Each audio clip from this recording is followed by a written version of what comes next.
మేము Arudra for animals and environment NGO నుంచి మేము ముగ్గురం డైరెక్టర్స్మి. So Balakrishna and Harini and నా పేరు రావ్ అండి.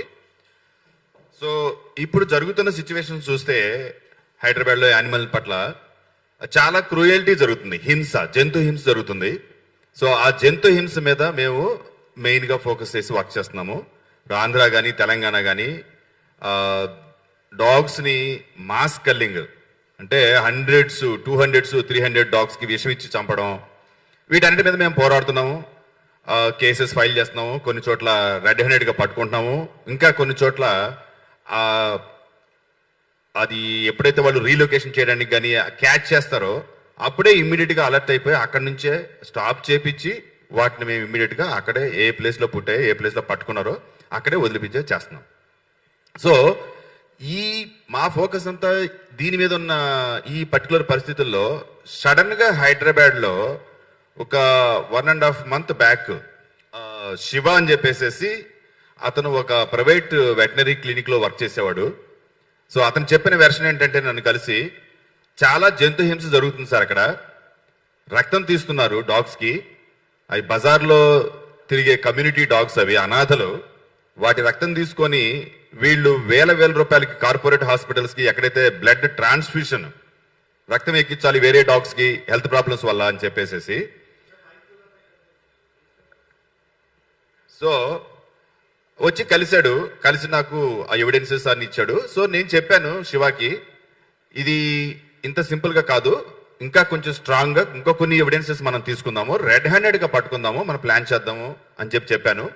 బట్ ఈలోపు అనివార్య కారణాల వల్ల ఆ వీడియోస్, ఫొటోస్ అవన్నీ లీక్ అవ్వడం, ఇంకొక ప్రముఖ ఎన్జిఓ హెడ్ అయితే ఎవరైతే ఉన్నారో అక్కడికి వెళ్ళిపోవడం, అక్కడి నుంచి తను యానిమల్ హస్బెండరీ వాళ్ళని అలర్ట్ చేసేసి మున్సిపాలిటీ వాళ్ళని అలర్ట్ చేయడం, అక్కడ నుంచి ఇన్ఫర్మేషన్ ఎలా తెలిసిందో ఏంటో ఆ క్లినిక్కి ఇన్ఫర్మేషన్ వెళ్ళిపోయింది. వాళ్ళంతా మొత్తం క్లీన్ చేశారు. యానిమల్ హస్బెండరీ వాళ్ళు, సైబరాబాద్ మున్సిపల్ కార్పొరేషన్ వాళ్ళు అక్కడికి వెళ్ళేసరికి మొత్తం ఎవిడెన్సెస్ అన్ని ఏమీ లేవు అక్కడ. సో ఈ పర్టికులర్ పరిస్థితిలో మేము చెప్పదలుచుకుంది ఏంటంటే, ఎవరైనా ఏ వెటనరీ క్లినిక్స్ అయినా జంతువుల పట్ల జంతువుల్ని హింసకు గురి చేస్తూ వాటి మీద డబ్బులు సంపాదించుకుందామా అనుకుంటారో తస్మాత్ జాగ్రత్త, మేమున్నాము జంతువుల కోసం. సో అందుకనే ఈరోజు మేము ఈ ప్రెస్ మీట్ పెట్టాము. ఆ పర్టికులర్ వెటనరీ క్లినిక్ ఏదైతే ఉందో ఆ వెటనరీ క్లినిక్ వాళ్ళు కూడా ప్రెస్ మీట్ పెట్టుకున్నారు. ప్రెస్ మీట్ పెట్టుకొని వాళ్ళకి ఇవ్వాల్సిన ఎక్స్ప్లెనేషన్ వాళ్ళు ఇచ్చుకున్నారు. సో ప్రస్తుతానికి అయితే కాంక్రీట్ ఎవిడెన్స్ అయితే లేదు, ఇన్వెస్టిగేషన్ జరుగుతుంది. యానిమల్ హస్బెండరీ వాళ్ళు ఇన్వెస్టిగేషన్ చేస్తున్నారు. ఆ ఇన్వెస్టిగేషన్ చేస్తే వాళ్ళు ఈచ్ అండ్ ఎవ్రీ పాయింట్ వాళ్ళు కవర్ చేస్తారు. కొన్ని గైడ్లైన్స్ ఉన్నాయి, ఎస్ఓపి ఉంది. ఇన్ కేస్ ఎవరైనా బ్లడ్ బ్యాంక్ పెట్టుకోవాలంటే ఏంటి, ఆ బ్లడ్ బ్యాంక్కి ఎలా రిజిస్టర్ చేసుకోవాలి, ఎవరెవరు అప్రూవల్స్ తీసుకోవాలి, అండ్ ఆ ప్రాసెస్ ఏంటి, బ్లడ్ని ఎలా తీసుకోవాలి, ఏ డాగ్ నుంచి తీసుకోవాలి, ఇన్ కేస్ ఎవరన్నా పెట్ నుంచి తీసుకోవాలనుకున్నప్పుడు ఆ పెట్ పేరెంట్ కన్సెంట్ తీసుకొని ఆ కన్సెంట్ ఫామ్ ఒకటి మెన్షన్ చేసుకో, వాళ్ళ మీద సైన్ తీసుకొని అది రికార్డింగ్ చేయాలి. అండ్ మిగతా ప్రాసెస్లోకి వచ్చేసరికి బ్లడ్ మ్యాచ్ చేయాలి టెస్ట్ చేసి. సో ఇవన్నీ ఒక పెద్ద ప్రాసెస్, అది ఫాలో అయ్యి బ్లడ్ బ్యాంక్ పర్మిషన్ తీసుకొని ఇవన్నీ చేయాలి. అవన్నీ ఈ పర్టికులర్ క్లినిక్ ఉన్నాయా లేవా అనేది యానిమల్ హస్బెండరీ వాళ్ళు ఇదంతా ఇన్వెస్టిగేషన్ చేసి డీటెయిల్డ్గా చేస్తారు. సో మేము ఈ పర్టికులర్ ఎపిసోడ్లో అన్ని వెటనరీ క్లినిక్కి మేము చెప్పదలుచుకుంది ఏంటంటే, ఎక్కడైనా సరే జంతు హింస జరిగినా జంతువుల మీద మీరు ఆధారపడి డబ్బు సంపాదించుకుందామనే ఒక ఉద్దేశంతో కనుక మీరు వెటనరీ క్లినిక్లు స్టార్ట్ చేయడం కానీ వెటనరీ క్లినిక్స్ ఎక్స్పాన్షన్ చేయడం కానీ చేస్తే ఖబర్దార్, ఆరుద్ర అయితే ఉంటుంది, మీ వెనకాల ఉంటుంది, మేము మానిటర్ చేస్తూ ఉంటాం. ఎక్కడ చోట మీరు దొరికిపోతారు, మీరు ఆ వెటనరీ క్లినిక్లు క్లోజ్ చేసే సిచ్యువేషన్ వస్తుంది. అండ్ ఆ వెటనరీ డాక్టర్స్ ఎవరైతే ఉన్నారో జైలుకు పోయే సందర్భాలు కూడా వస్తాయి. దయచేసి నేను అందరినీ రిక్వెస్ట్ చేస్తున్నాను, మీరు హైజీన్ మెయింటైన్ చేయండి. డాగ్స్కి నామినల్ ఛార్జెస్, మీరు ఎందుకు వేలు జంతువుల మీద సంపాదించాలని చూస్తున్నారు, ఒక అనాథల మీద. ఎవరైనా పెట్స్ ఉన్నాయి, ఓకే వేసుకోండి, పెట్స్కి వేసుకోండి, ఎన్ని వేలు కావాలంటే అన్ని వేసుకోండి. పెట్ ఓనర్స్ ఉన్నారు, వాళ్ళు డబ్బులు పే చేస్తారు, వాళ్ళు ఇంట్లో పెట్స్ కాబట్టి. రోడ్ల మీద ఉండే కమ్యూనిటీ డాగ్స్ కి, అనాథరైన డాగ్స్ కి వాటి మీద కూడా మీరు డబ్బులు సంపాదించుకొని రెడీ అయిపోయారంటే మీరు అసలు మనుషులేనా? ఒక్కసారి మీరు ఆలోచించండి దయచేసి.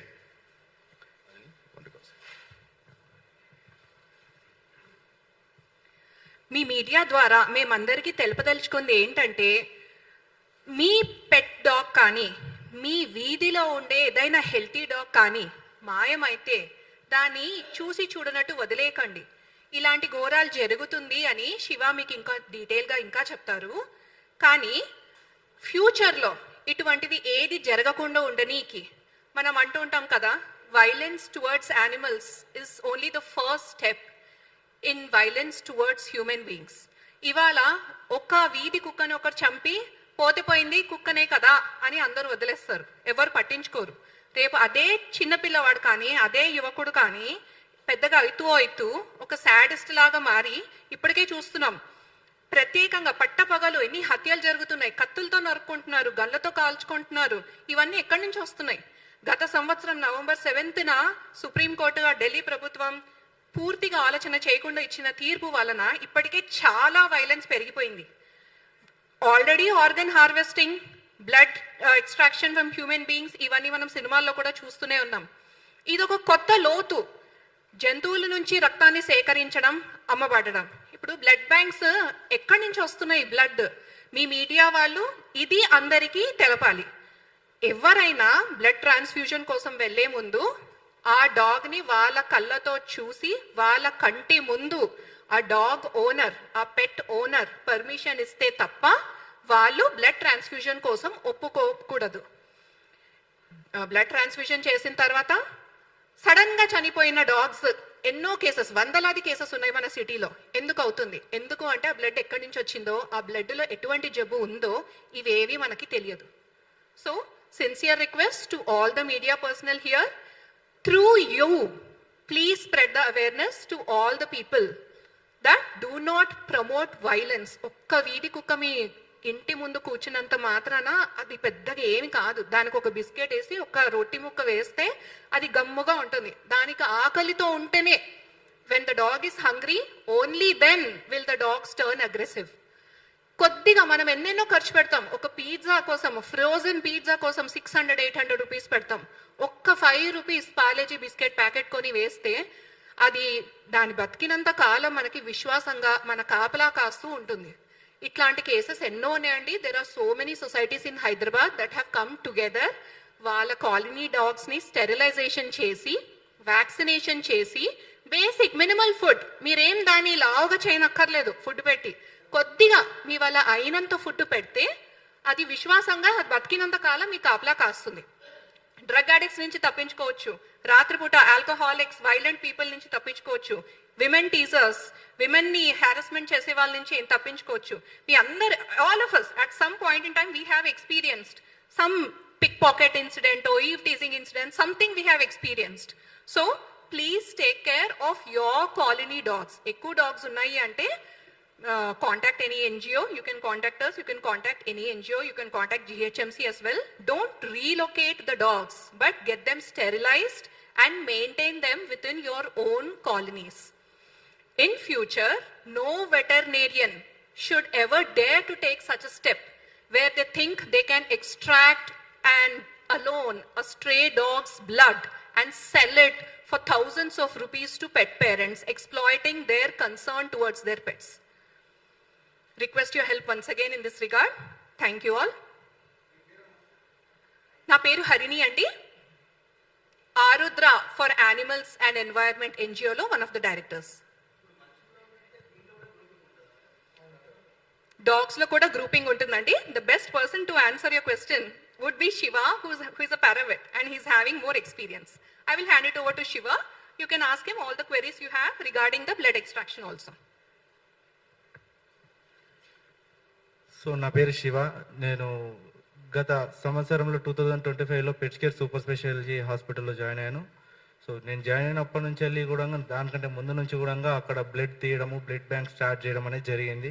సో బ్లడ్ బ్యాంక్ స్టార్ట్ చేయడానికి ముందు ఒక అవేర్నెస్ వీడియో అనేది వాళ్ళే చేశారు, వాళ్ళ వెబ్సైట్లోనే పెట్టారు. సో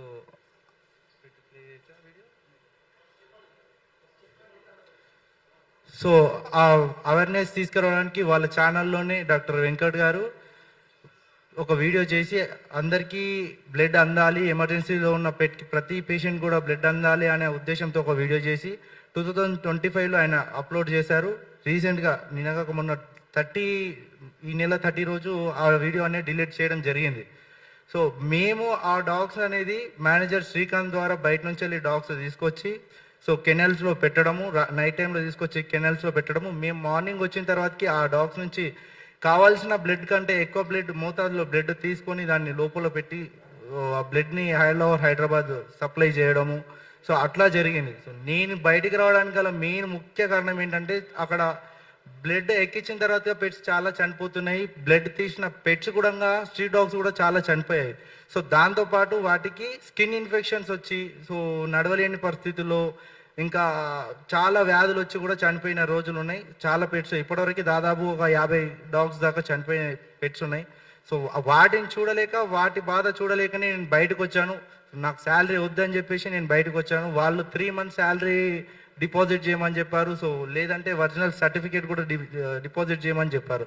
సో ఇవి ఏవి కేర్ చేయకుండా నేను ఓన్లీ యానిమల్స్ కోసమే బయటకు వచ్చాను. వాటికి బ్లడ్ తీసుకున్నప్పుడు వాళ్ళు అనుభవించే నరకయాతన మామూలు కాదు. సో దాంతో బ్లడ్ తీసుకోవడం ఒక యాక్టివిటీ అయితే సో దానిపైన ఎక్స్పెరిమెంట్ చేయడం ఇంకొక యాక్టివిటీ. సో ఎట్లాంటి యాక్టివిటీ అంటే మీరు చూడొచ్చు ఇక్కడ అల్ట్రాసౌండ్ క్లాసెస్ కూడా చెప్తున్నారు డాక్టర్స్కి. అల్ట్రాసౌండ్ క్లాసెస్ దగ్గర ఇప్పటికీ 5 బ్యాచెస్ డాక్టర్స్కి దగ్గర ఒక్కొక్క డాక్టర్ వచ్చేసి ఒక్కొక్క బ్యాచ్లో వచ్చేసి మనకి 15 నుంచి 20 మంది బ్యాచ్ డాక్టర్స్ ఉన్నారు. సో డిఫరెంట్ మీరు చూడొచ్చు. ఒక్కొక్క డాగ్ ఎక్స్పెరిమెంట్ చేయాలి నేర్చుకోవాలి అంటే మినిమమ్ ఒక డాక్టర్ ఎక్స్పెరిమెంట్ చేయాలంటే 1/2 hour పడుతుంది. అట్లా మినిమం డోస్ కంటే చాలా ఎక్కువ డోస్ ఇచ్చి 5 to 6 hours minimum 5 to 6 hours డాగ్ని అట్లే పడుకోబెట్టి అల్ట్రాసౌండ్ అనేది ప్రాక్టీస్ చేశారు. సో ఇట్లా ఎక్స్ట్రా హెవీ డోస్ ఇచ్చిన డాగ్స్ కూడా చనిపోయాయి. సో ఇటువంటి దారుణానికి పాల్పడుతున్నారు కాబట్టి ఇట్లాంటివి ఇంకా పెట్స్ చనిపోవద్దని చెప్పేసి నేను బయటకు వచ్చి సో ఏదైనా కానీ వాళ్ళకి న్యాయం జరగాలని ఒక ఉద్దేశంతో నేను బయటకు వచ్చి ఇది చెప్పడం జరిగింది. సో నా వెనకాల ఎవరో చెప్తున్నారు అన్నది కాదు, నా ఓన్గా నేను బయటకు వచ్చి మాత్రమే ఇది చెప్తున్నా. ఎందుకంటే చాలా మంది అనుకుంటారు ఈ విషయాన్ని తప్పుతో పట్టించడానికి చాలా మాటలు మాట్లాడుతుంటారు వెనకాల మాట్లాడి ఏదైతే జరుగుతుందో బ్లడ్ బ్యాంక్ గురించి కావచ్చు, ఈ అల్ట్రాసౌండ్ క్లాసెస్ గురించి కావచ్చు, ఈ అన్ని జరుగుతున్నాయని తప్పుతో పట్టించడానికి మాత్రమే వీళ్ళు చేపిస్తున్నారు వాళ్ళు చేపిస్తున్నారు అని చెప్తారు. సో ఇవన్నీ ఏది నమ్మకండి. ప్రజెంట్ జరిగిన వాటిపైన ఇప్పుడున్న ట్రాన్స్ఫ్యూజన్ జరిగినాయి కావచ్చు, బ్లడ్ తీసినాయి కావచ్చు, అల్ట్రాసౌండ్ క్లాస్ చేసినాయి కావచ్చు, వీటిపైన ఎంక్వైరీ కావాలి. ఇప్పుడు చనిపోయిన పెట్స్కి న్యాయం కావాలి. ఇక ముందు కూడా ఏ పెట్కి కూడా ఇట్లా జరగొద్దు. సో ఇదే నా ఉద్దేశం. Thank you so much. So ఒక బ్లడ్ బ్యాగ్ వచ్చేసి 18,000 నుంచి 25,000 దాకా ఛార్జ్ చేస్తున్నారు sir. If in case poor person ఉన్నారంటే అతనికి ఒక 25% వరకు డిస్కౌంట్ ఇచ్చి సేల్ చేస్తున్నారు. ఆల్ ఓవర్ హైదరాబాద్లో అన్ని క్లినిక్స్కి బ్లడ్ సప్లై అనేది ఇక్కడ నుంచే జరుగుతుంది.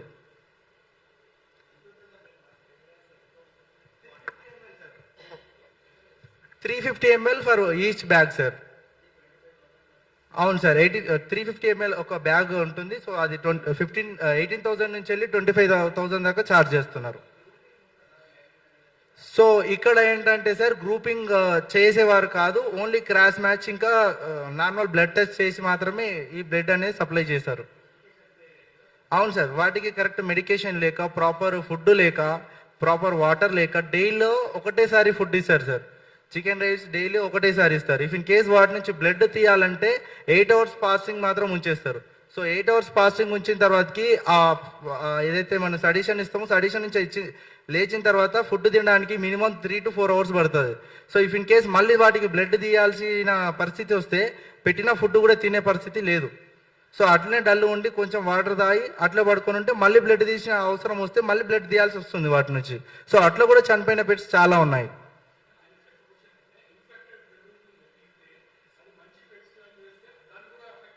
అవును సార్, 100%. మంచి పెట్టి కూడా ఇన్ఫెక్టెడ్ బ్లడ్ వేస్తే 100% ఇన్ఫెక్ట్ అయ్యి చనిపోయే అవకాశాలు చాలా ఉన్నాయి. మేము చాలా పెట్స్ కూడా చనిపోయాయి.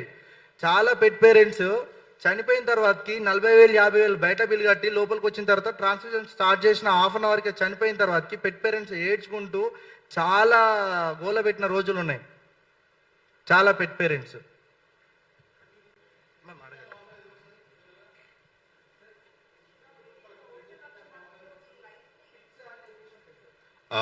అది జనరల్గా కొన్ని సందర్భాల్లో టిక్ ఫీవర్ వస్తుందండి. ఇప్పుడు మన కనుక డెంగీ ఫీవర్ ఎలా వస్తాయో అలాంటప్పుడు ఏమవుతుందంటే ఈ బ్లడ్ ట్రాన్స్ఫ్యూషన్ చేయాల్సి వస్తుంది. టిక్ ఫీవర్ కానీ లేకపోతే ఇంకేదన్నా బ్లడ్లో ఇన్ఫెక్షన్స్ కానీ సివియర్ యాక్సిడెంట్స్ కానీ బ్లడ్ లాస్ అయినప్పుడు ఆ బ్లడ్ మళ్ళీ ఎక్కించాల్సి వస్తుంది. సో దీంట్లో జనరల్గా ఈ గైడ్ లైన్స్ ఏంటంటే మనకి వెటనరీ క్లినిక్ వాళ్ళు ఇచ్చిన గైడ్ లైన్స్ ఏంటంటే డిఫరెంట్ గ్రూప్స్ ఉంటాయి. డిఏ 1 2 3 4 అని, పాజిటివ్ నెగిటివ్ అని, ఇట్లా గ్రూప్స్ ఉంటాయి, blood groups. So first time ఏ డాగ్కి అయితే బ్లడ్ ఎక్కిస్తున్నారో అప్పుడు జనరల్గా ఏంటంటే గ్రూప్స్ మ్యాచ్ చేయాల్సిన అవసరం లేదు వీళ్ళ స్టాండర్డ్ ప్రాక్టీస్ ప్రకారం. ఎందుకంటే ఆ డాగ్స్కి రిసీవింగ్ ఇమ్యూనిటీ అనేది ఉంటుంది ఫస్ట్ టైం. సో అందుకని బేసిక్ టెస్ట్ ఏవైతే ఉంటాయో అంటే ఆ డాగ్ బ్లడ్ తీసుకునే డాగ్ బ్లడ్ ఇచ్చే డాగ్ బ్లడ్ తీసుకొని వాళ్ళు కొంచెం కెమికల్ టెస్ట్ చేస్తారు. ఆ బ్లడ్ని ఈ బ్లడ్ని కలిపి ఈ బ్లడ్తో కలిస్తే అది క్లాట్ అవుతుందా, అంటే రక్తం గడ్డగడుతుంది అంటాం కదా, అట్లా గడ్డగట్టే స్వభావం అట్లా అవుతుందా, అట్లయితే కనుక ఎక్కిస్తే ఆ డాగ్ చచ్చిపోతాయి. సో అలా అవ్వకపోతే కనుక వాళ్ళు డెసిషన్ తీసుకొని ఫస్ట్ టైం ఆ బ్లడ్ ఎక్కిచ్చేస్తారు. సేమ్ అదే డాగ్ మళ్ళీ సెకండ్ టైం బ్లడ్ ఎక్కించాలంటే అప్పుడు చాలా పారామీటర్స్తో వీళ్ళు టెస్టులు చేయాల్సి వస్తుంది. సో ఇక్కడ ఈ ప్రాసెస్లన్నీ ఫాలో అవుతున్నారో లేదో అనేది ఇప్పుడు డీటెయిల్డ్ ఇన్వెస్టిగేషన్ చేస్తున్నారు యానిమల్ హస్బెండరీ డిపార్ట్మెంట్ వాళ్ళు, దాంట్లో బయటకు వస్తాయి. ఇప్పుడు మీరు ఇక్కడ చూస్తే సో ఇవన్నీ డిఫరెంట్ ఇన్వాయిసెస్. ఆ పర్టికులర్ క్లినిక్లో జరిగిన బ్లడ్ ట్రాన్స్ఫ్యూషన్ ఇన్వాయిసెస్. చాలా డాగ్స్కి ట్రాన్స్ఫ్యూషన్ చేశారు. కొంతమందికి 13,000 అమ్మారు, 350 ml శాచెట్, అది ఓన్లీ బ్లడ్ కాస్ట్. మళ్ళీ దానికి ప్రొసీజర్ చేసినందుకు packaged cell transfusion for bag 5,000. So overall bill 30,000. Okay, ఇంకొక డాగ్ 25,500, ఇంకో డాగ్ 23,000, ఇంకో డాగ్ 24,000, లైక్ దిస్. అసలు వీళ్ళకి ఎవరిచ్చారండి ఈ హక్కు? రోడ్ల మీద నడుచుకుంటూ పోయే డాగ్స్ని పట్టుకొని పోయి దాన్ని బంధించేసి కేజీల్లో పెట్టి దానికి అన్నం పెట్టి దాన్ని టేబుల్ మీద పడేసేసి ఎవరిచ్చారు? దాన్ని బ్లడ్ తీసుకునే హక్కు ఎవరికి ఇచ్చారు? అంటే ఇప్పుడు రోడ్డు మీద ఎవరన్నా బిచ్చగాడు పడుకొని నిద్రపోతుంటే నైట్ బయట హాస్పిటల్లో ఎవరికైనా బ్లడ్ కావాలంటే వాడిని తీసుకొని పోయి వాడి బ్లడ్ తీసుకోవచ్చా? ఆ అధికారం ఉందా? అంటే అడిగేవాడు ఎవడు లేడు, వాడు అనాథ, తీసుకోవచ్చా అలా? ఇదేం కైండ్ ఆఫ్ బిజినెస్? కాకపోతే డీటెయిల్డ్ ఇన్వెస్టిగేషన్ యానిమల్ హస్బెండరీ వాళ్ళు చేస్తున్నారు. సో నిజాలన్నీ బయటకు వచ్చిన తర్వాత ఏది నిజం ఏది అబద్ధం అనేది మొత్తం కంప్లీట్గా మనకు తెలుస్తుంది. సో దాన్ని బట్టి నెక్స్ట్ యాక్షన్ చట్టం తన పని తను చేసుకుని పోతుంది. ఓకే, నేను బాలకృష్ణ, మా animal cruelty director. Animal cruelty సొసైటీలో ఏం జరుగుతుందో కవర్ చేస్తాను. హలో అండి, first of all I appreciate Shiva. So daring, అతనికి యాక్చువల్గా అతని జాబ్ రిస్క్లో ఉంది, అతను రిస్క్లో ఉన్నది తెలిసి కూడా ఇది యాక్చువల్గా అతను ఒక ఎనిమల్ లవర్ అవడం వల్ల అక్కడ జరిగే దారుణాలు చూడలేక ఓపెన్ అయిపోవడం జరిగింది. ఇప్పుడు మేము యాక్చువల్ లాస్ట్ 2 years నుంచి చాలా రకాల క్రుయాలిటీలు చూసాం, కానీ ఇది నెక్స్ట్ లెవెల్ క్రుయాలిటీ. వేరే నార్త్లో అక్కడ చూస్తున్నాం, కానీ మా సౌత్లో ఇది చాలా రేర్. ఇది చాలా షాకింగ్ ఇన్సిడెంట్. ఇది ఈ బ్లడ్ అనేది ఎట్లా అంటే ఇప్పుడు స్ట్రీట్ డాగ్స్ ఎవరు పట్టుకున్నా అడిగేవారు లేరు, తీసేస్తాం. ఇంకోటి పెట్ పేరెంట్స్ ఎవరైతే ఉన్నారో వాళ్ళు రావడం, వీళ్ళు ఏమంటారు బ్లడ్ అనీమియా ఉంది, బ్లడ్ తక్కువ ఉంది, ఇవ్వాల్సిందని చెప్పి అన్నప్పుడు వాళ్ళకి తెలియదు. ఇంకోటి విషయం ఏంటంటే మనిషి ట్రీట్మెంట్ గురించి జనరల్గా బేసిక్ అవగాహన ఉంటుంది, కానీ డాగ్ విషయంలో పెట్ పేరెంట్కి అవగాహన ఉండదు. డాక్టర్ ఏది చెప్తే అది నమ్మాల్సిందే. అప్పుడు వీళ్ళు ఏమంటారు, ఇది ఒక అవకాశం, ఈజీ మనీ కోసం ఇలాంటి ఈజీ ఇచ్చేయచ్చు. అయితే ఇందులో ఇన్వాయిసెస్ కానీ ఇప్పుడు ఫుటేజ్ అన్నారు, ఆ ఫుటేజ్ ఖచ్చితంగా ఇస్తారో తెలియదు. ఇస్తే అదొక మరి అందులో ఏం జరిగిందో తెలియదు. ఈ ఫస్ట్ ఆఫ్ ఆల్ ఇంట్రాగేషన్ చేసిన వాళ్ళు అప్పుడు అది ఎలా జరిగిందో అనేది క్లియర్గా మేము చూడాలి.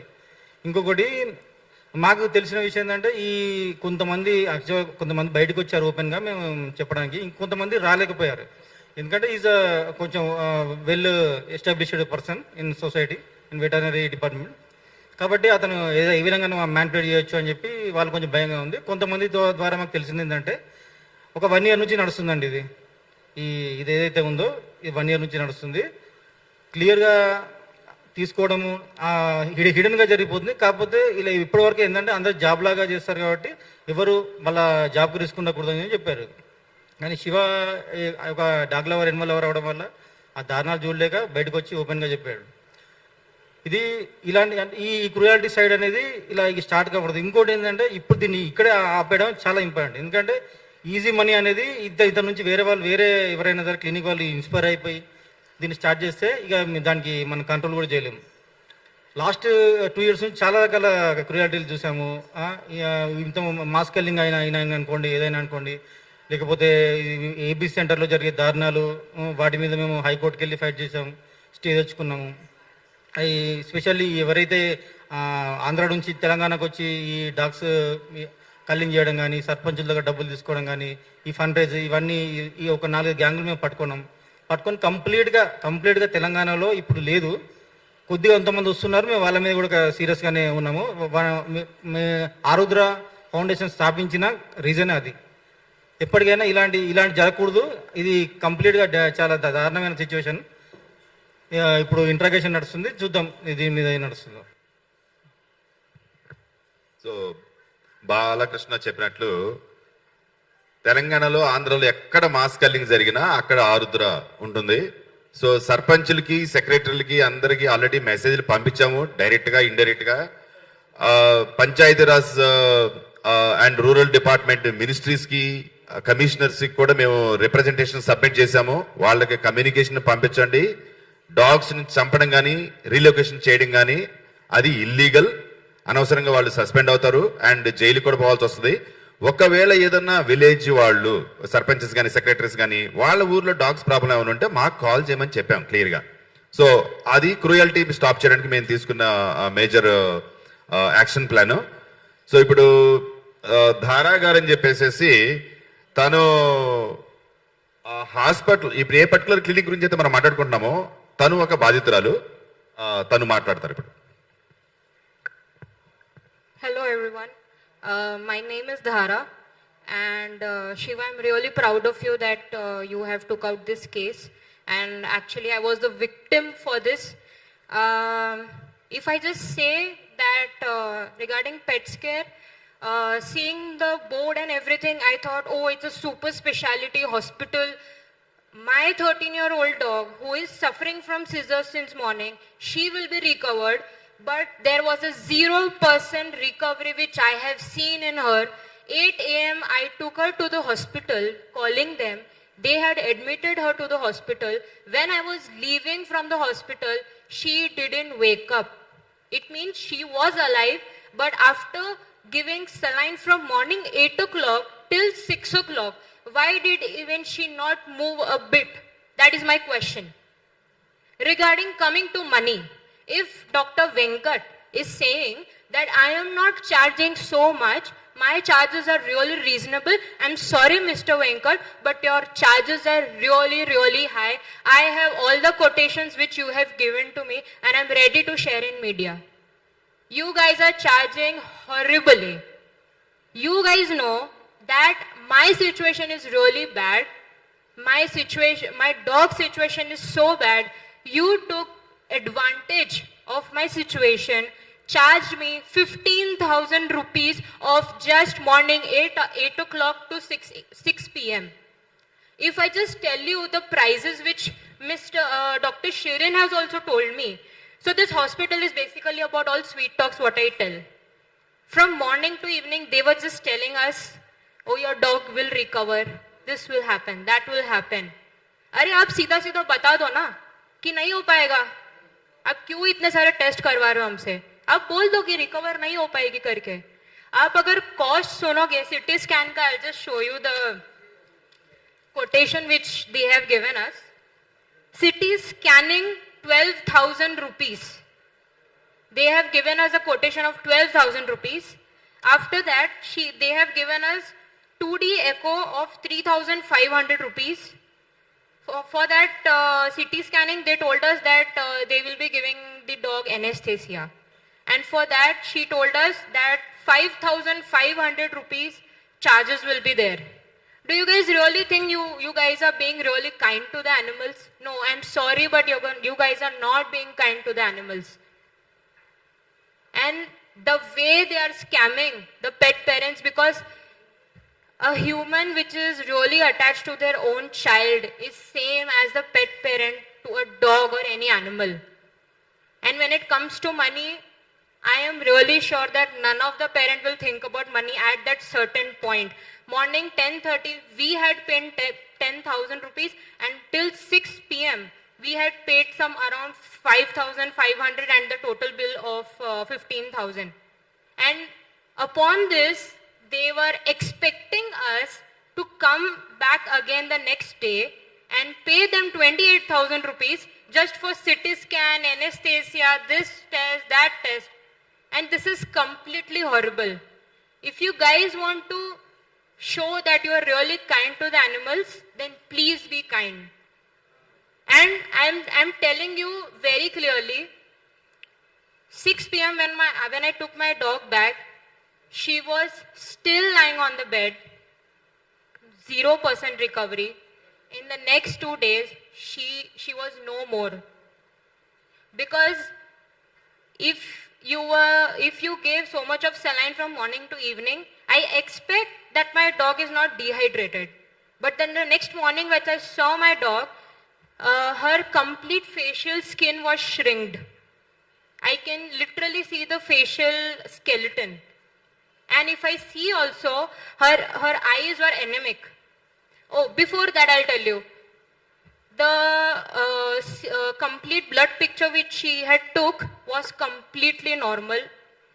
Everything was normal. Only there was some calcium deficiency which she has again charged for sure. And if the blood and everything was normal, then why did my dog become anemic next day? That is my question. She was not having any tick fever, nothing.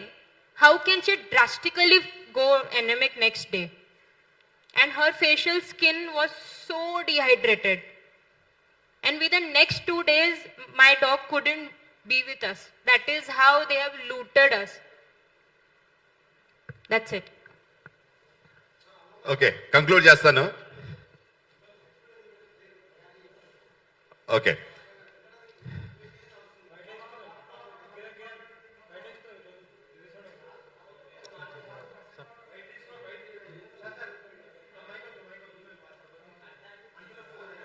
నేను conclude చేస్తాను. ఒకసారి తీసుకోండి.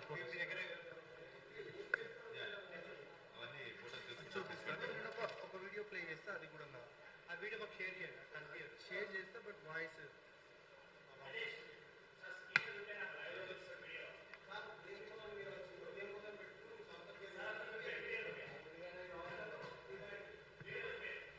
So ఇప్పుడు మనం animal cruelty dogs మీద కానీ cats మీద కానీ లేకపోతే వేరే ఆవులు కానీ జంతువులు కానీ మనం చాలా రకాల క్రూయల్టీ ఇన్ని రోజులు చూసాము. ఇది ఒక కొత్త రకమైన క్రూయల్టీ. వాటి రోడ్డు మీద తిరిగే వాటిని కిడ్నాప్ చేసి తీసుకుని వెళ్ళిపోయి హాస్పిటల్లో క్లినిక్లో పెట్టేసి వాటి బ్లడ్ తీసి 250 ml 350 ml శాచెట్స్ లాగా చేసేసి ఎక్కడైతే వేరే డాగ్స్కి బ్లడ్ కావాలో వేరే హాస్పిటల్స్లో వేరే క్లినిక్స్లో అక్కడికి వీళ్ళు ఒక్కొక్క శాచెట్ 350 ml శాచెట్ 15,000 20,000 25,000 లెక్కన అమ్ముకొని సొమ్ము చేసుకుంటున్నారు. ఇక్కడ జంతువుల మీద ప్రేమ ఎక్కడుందో ఆ క్లినిక్ నాకు ఇంతవరకు అర్థం కాలేదు. ఓకే, వాళ్ళు చెప్పుకుంటా ఉన్నారు మాకు జంతువుల మీద చాలా ప్రేమ ఉంది, మేము కుక్కలను తీసుకుని వస్తున్నాం, భుజాన్ని వేసుకుని వస్తున్నాం అని చెప్పి. ఎక్కడ ప్రేమ ఉందో నాకు ఇప్పుడు అర్థం కావట్లేదు. జంతువుల మీద ప్రేమ ఉంటే ఫ్రీగా ఇవ్వాలి. మేమున్నాం, యానిమల్ లవర్స్ ఉన్నాం, సిటీ మొత్తం మీద దగ్గర 20 లక్షల మంది ఉన్నారు. పొలిటికల్ లీడర్స్ రారా, దయచేసి వినండి. ఇది యానిమల్ లవర్స్ ఒక్క హైదరాబాద్ లో రేపొద్దున మీ మున్సిపల్ కార్పొరేషన్ ఎన్నికలు వచ్చినప్పుడు మమ్మల్ని గుర్తుపెట్టుకోండి. 20 లక్షల మంది ఓటర్స్ ఉన్నారు యానిమల్ లవర్స్. 20 లక్షల మందిలో దగ్గరగా అట్లీస్ట్ ఇది నేను చెప్తుంది 20 లక్షల ఓట్లు, దగ్గరగా 3 లక్షల నుంచి 4 లక్షల వరకు డాగ్స్ ఉన్నాయి ఇళ్లలో, రిజిస్టర్ అయినవి రిజిస్టర్ కానివి. 3 లక్షల డాగ్స్ నుంచి ఒక్క డాగ్కి రక్తం కావాలంటే మేము ఇవ్వలేమా ఫ్రీగా? 15,000 20,000 మేము ఎందుకు పే చేయాలి? ఆ వెటనరీ క్లినిక్స్కి, డాక్టర్స్కి?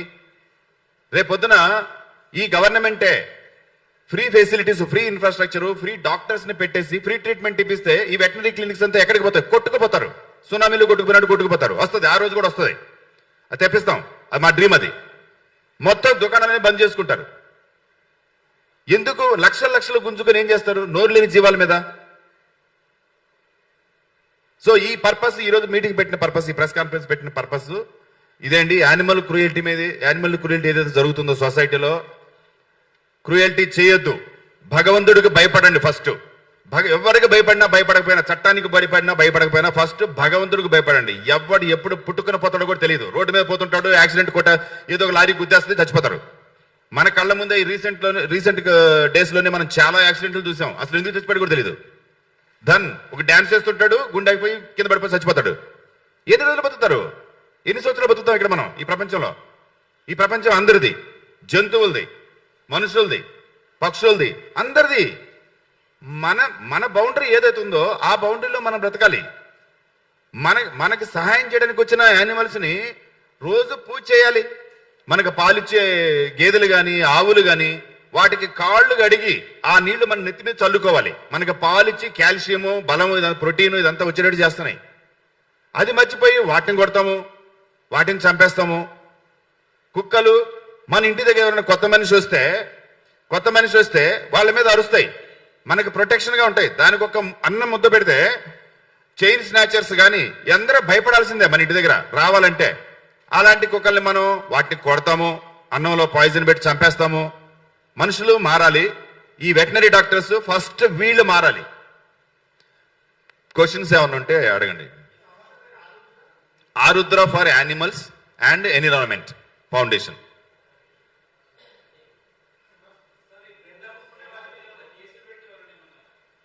కేసు ఆల్రెడీ ఫైల్ అయింది. యానిమల్ హస్బెండరీ డిపార్ట్మెంట్ వాళ్ళకి కంప్లైంట్ ఇచ్చారు. అది ఇప్పుడు ఇన్వెస్టిగేషన్ జరుగుతుంది. ఆ ఇన్వెస్టిగేషన్ లో నిజాలు తెలిసాయంటే ఇమీడియట్ గా వెటనరీ క్లినిక్ క్లోజ్ అయిపోతుంది. సిటీలో వెటనరీ క్లినిక్స్ చాలా ఉన్నాయి. ఈ బ్లడ్ స్కామ్ లో ఇరుక్కున్న అయితే మా నిఘా ఉంది. అది మళ్ళీ ఒక్కొక్కటి తీస్తాం. ఇప్పుడు కనుక ఎవరైతే వేరే వాళ్ళు ఆల్రెడీ చేస్తున్నారో తెలియకుండా వాళ్ళు ఇమ్మీడియట్ గా అది బంద్ చేయకపోతే వాళ్ళకి ఉంటది.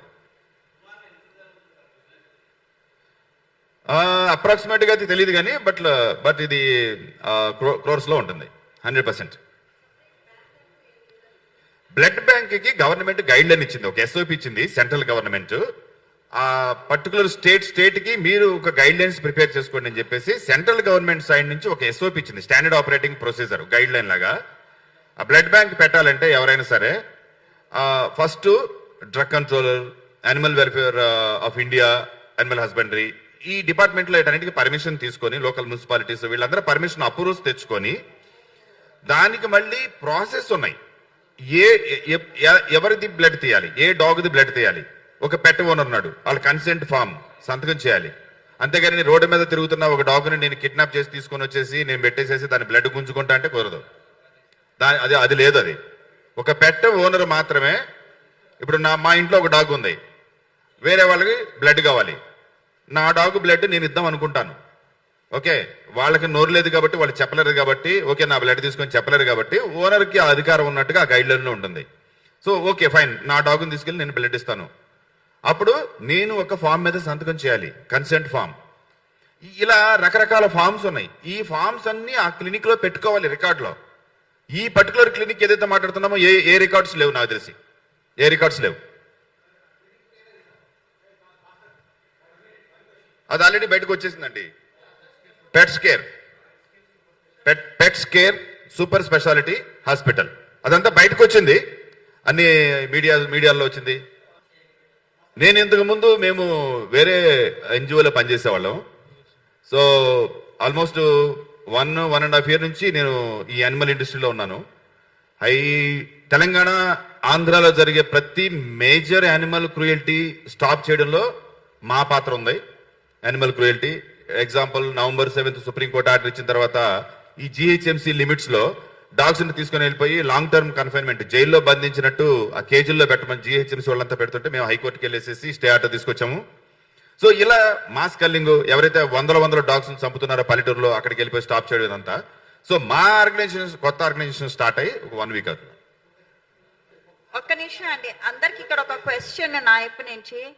ఇప్పుడు శివ ఇంత బయటకు వచ్చి ఇంత ఖచ్చితంగా వెంకట్ యాదవ్ మీద ఈయన గట్టిగా ఇంత ధైర్యం తీసుకొని చెప్పినందుకు ఈయన లైఫ్ కి రేపటి రోజు ఈయన కెరియర్ కి ఈయన ఫ్యూచర్ కి హామీగా ఉంటారు. ఎందుకంటే వెంకట్ యాదవ్ అని కాదు, వెంకట్ యాదవ్ తో చాలా మంది డాక్టర్స్ కలిపి శివకి తొక్కేయడం అని చూస్తారు. అప్పుడు పరిస్థితి ఏందండి? He has come out into the open to save so many lives. So many thousands of lives he's come out to save. కానీ ఆయన లైఫ్ కి రేపటి రోజు ఆయన ఫ్యామిలీకి ఆయన లైఫ్ కి ఆయన దీనికి సెక్యూరిటీ ఎక్కడ లేదు. జాబ్ ఇవ్వకుండా చేస్తారు. ఎందుకంటే ఇది వెటనరీ ఫీల్డ్ ది రెండో రూపము.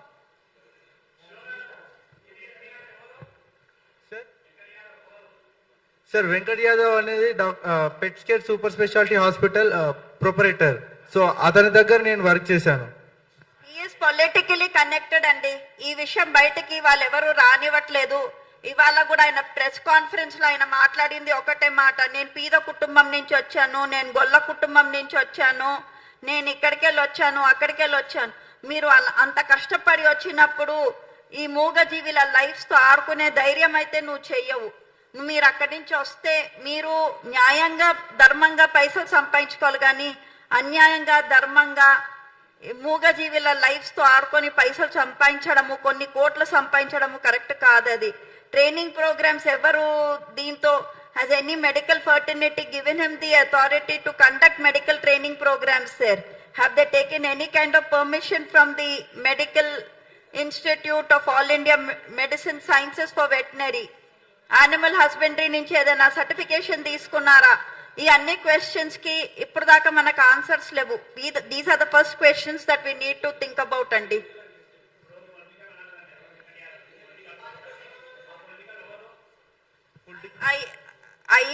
అన్ని విషయాలు బయటికి వాళ్ళంతలో వాళ్ళే వచ్చి బయటికి చెప్పినట్టు మీరు చేయాలండి. అది ప్రెస్ లో ఉంటుంది.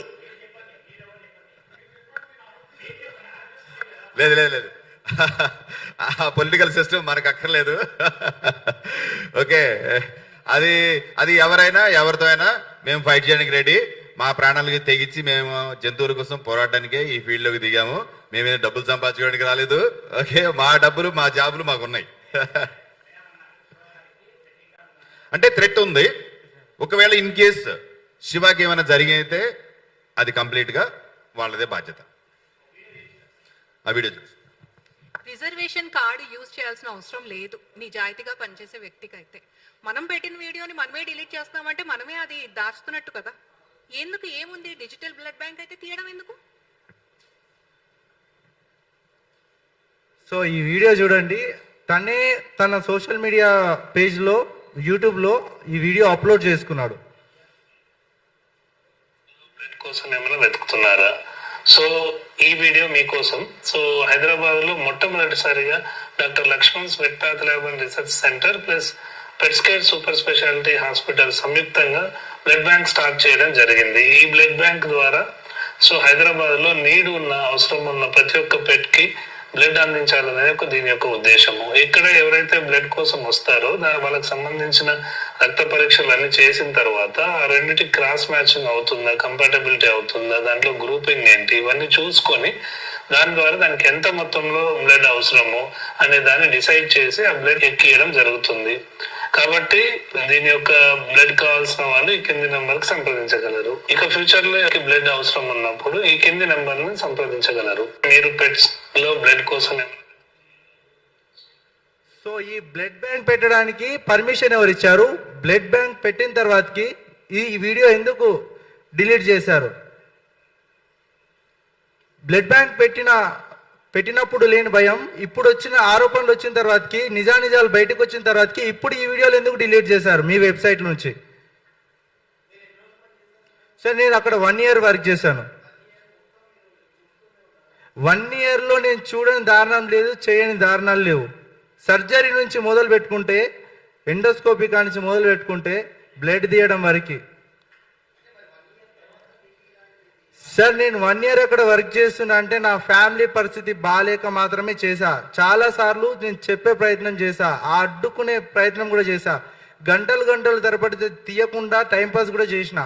అయినప్పటికీ మమ్మల్ని బెదిరించి పైసలు వచ్చే పని చేయండి, పనికి మళ్ళీ పనులు చేయకండి అని చెప్పేసి మమ్మల్ని బెదిరించి అప్పటికి కూడా బ్లడ్ తీపించిన రోజులు ఉన్నాయి. ఇప్పుడు కూడా రీసెంట్ వరకు కూడా 10 రోజుల క్రింది వరకు కూడా బ్లడ్ ట్రాన్స్ఫ్యూజన్స్, ప్లేటెడ్ ట్రాన్స్ఫ్యూజన్ కూడా జరిగాయి.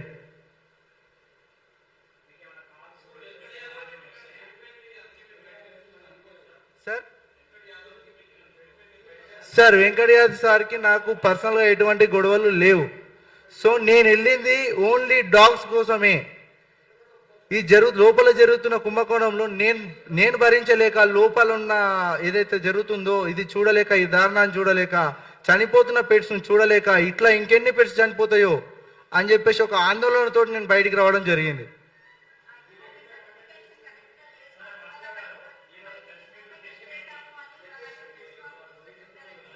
మ్యామ్ మా సర్టిఫికేషన్ అనేది లేకుండా నేను ఒక 1 year వర్క్ చేయను కదా. సో నా ఎక్స్పీరియన్స్ వచ్చేసి 8 సంవత్సరాలు ఈ ఫీల్డ్లో.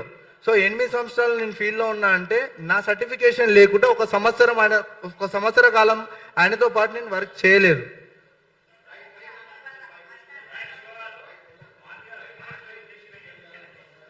సో అన్న ఇంకొక విషయం అన్న, ఆఫ్ చేశారా camera? So if in case నా లైఫ్కి ఏం థ్రెట్ ఉన్నా కానీ డాక్టర్ వెంకట్ యాదవ్ బాధ్యత. ఎందుకంటే ఇంత ధైర్యంగా నేను బయటకు వచ్చి చెప్తున్నా అంటే ఓన్లీ పెట్స్ కోసమే. నా లైఫ్కి థ్రెట్ ఏది ఉన్నా కానీ వెంకట్ యాదవ్ గారిదే బాధ్యత. Pets care super speciality hospital founder.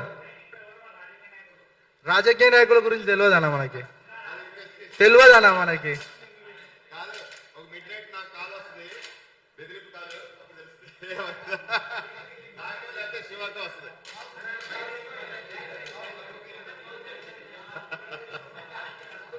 So BC reservation ఉంది అని తనే చెప్పారు ప్రెస్ కాన్ఫరెన్స్